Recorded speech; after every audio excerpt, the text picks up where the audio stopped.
नमस्कार दोस्तों, मैं भाविनी मिश्रा अपने चैनल में आप सभी का एक बार फिर से स्वागत करती हूं। कैसे हैं आप लोग? आशा करती हूं आप सब स्वस्थ और सुरक्षित होंगे। इस वीडियो में मैं आपसे जितिया व्रत की संपूर्ण पूजा सामग्री और पूजा विधि शेयर करूंगी, तो वीडियो के साथ बनी रहिएगा। जितिया व्रत महिलाएं अपनी संतान की लंबी आयु के लिए रखती हैं। यह व्रत अश्विन मास की अष्टमी तिथि को रखा जाता है। तो अब हम जानते हैं कि जितिया व्रत में क्या क्या पूजा सामग्री की जरूरत पड़ेगी। तो पूजा सामग्री आप पूजा घर में कर सकते हैं। महिलाएं एक जगह एकत्र होकर भी पूजा करती हैं।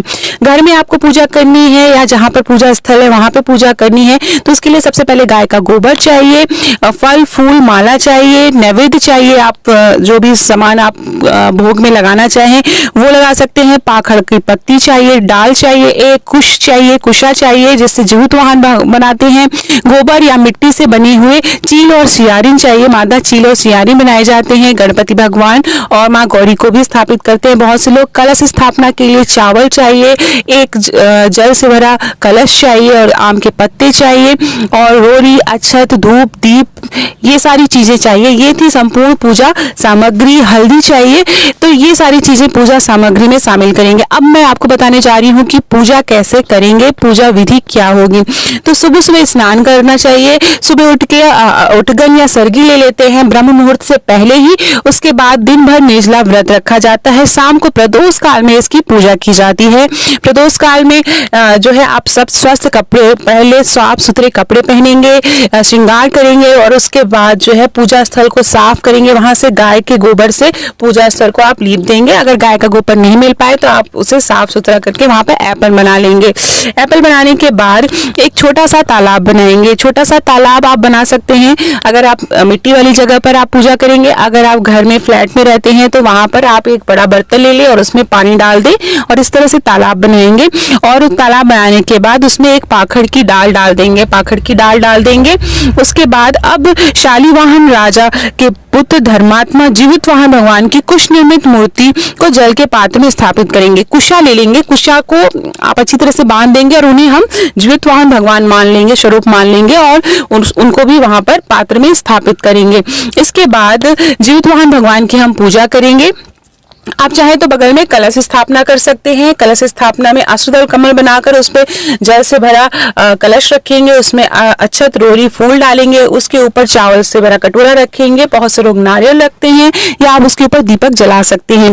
तो जब भी आप पूजा करेंगे भगवान गणेश जी को आप सर्वप्रथम याद कर सकते हैं। गणेश भगवान जी को याद करते हुए आप अपने जो है जितिया व्रत की पूजा करेंगे।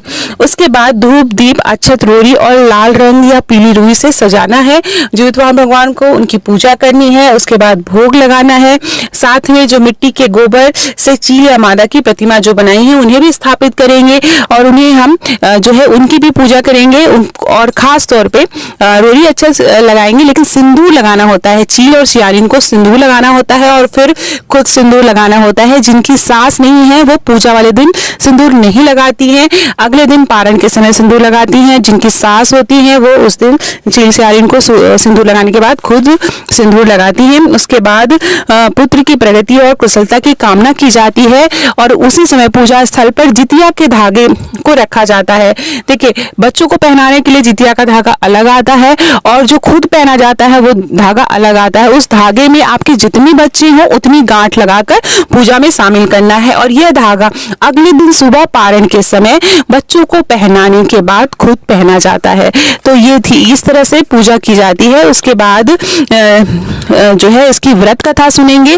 चील सियारिन की व्रत कथा होती है, तो पूरी जो जितिया व्रत की व्रत कथा सुनेंगे। उसके बाद आरती करेंगे। आरती करने के बाद जो है पूजा समाप्त करेंगे। भगवान से जो भी भूल चूक हुई हो उसके लिए माफी मांगेंगे और उसके बाद जो भी घर के बड़े बुजुर्ग हैं, सास हैं, उनका आशीर्वाद लेंगे। फिर अगले दिन हमें पूजा करनी रहती है। सुबह सुबह उठ के सिंदूर टीकना रहता है और पारण करना रहता है। तो उसके बाद दान दक्षिणा करनी होती है। तो ये थी संपूर्ण पूजा विधि।